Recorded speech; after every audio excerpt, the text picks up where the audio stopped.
Hi! Welcome to my vlog! Ang i-vlog ko ngayon is Non-Infinipro HA versus S26HA. Parehas na hypoallergenic ang dalawang gatas na ito. Ngunit ang S26HA ay pang 0 to 12 months na hindi katulad ng Non-Infinipro HA na nahahati pa sa dalawang kategory na 0 to 6 months and 6 to 12 months. Request nga po pala ito ng isa kong subscriber na si Rebecca Bernabe 8813. Thank you po ma'am sa pag-request ng vlog na ito na dahil po sa inyo ay nagkaroon po ulit ako ng bagong content.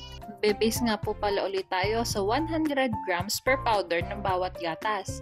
Kinuha ko nga po pala yung nutrition information sa mismong supermarket dahil nahirapan po ako makakita through online. Kaya medyo natagalan din po bago ko natapos tong vlog na to. Mahalagang paalala, breast milk is the best milk for babies. Okay, simulan na natin.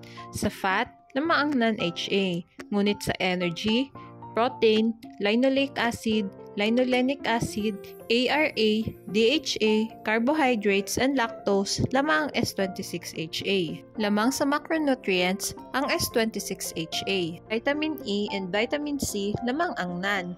Ngunit lamang naman ang S26 sa vitamin A, vitamin D, vitamin K, vitamin B6, at pantay naman sila sa vitamin B1, vitamin B2, niacin, and folic acid. Sa pantothenic acid, biotin, choline, inositol, lamang ang NAN, ngunit lamang naman ang S26 sa vitamin B12 and taurine. Ngunit pantay sila sa carnitine and sa nucleotides. Lamang sa vitamins ang non-HA. Sa chloride and iron, lamang ang 9HA, samantalang lamang naman ang S26 sa sodium, potassium, phosphorus, and magnesium. Ngunit pantay ang dalawang gatas sa calcium. Sa copper, zinc, and iodine, lamang ang non-HA, samantalang lamang naman ang S26HA sa manganese at selenium. Lamang sa minerals, ang S26HA. Ang non-HA ay may fibers and probiotics na wala ang S26HA. Ang summary ng vlog natin ngayon ay sa macronutrients and minerals, lamang sa S26HA.